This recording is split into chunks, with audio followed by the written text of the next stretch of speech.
Welcome back. In today's video, I'll show you how to delete a saved password in Chrome on your Android phone. If this video helps, remember to leave a like and feel free to subscribe. Let's dive into the method.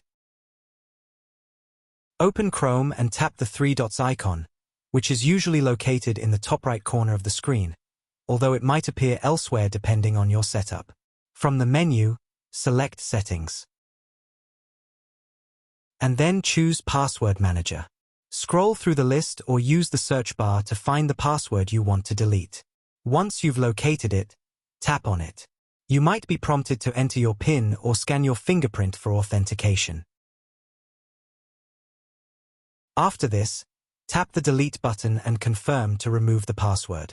And that's how you delete a saved password in Chrome on your Android phone.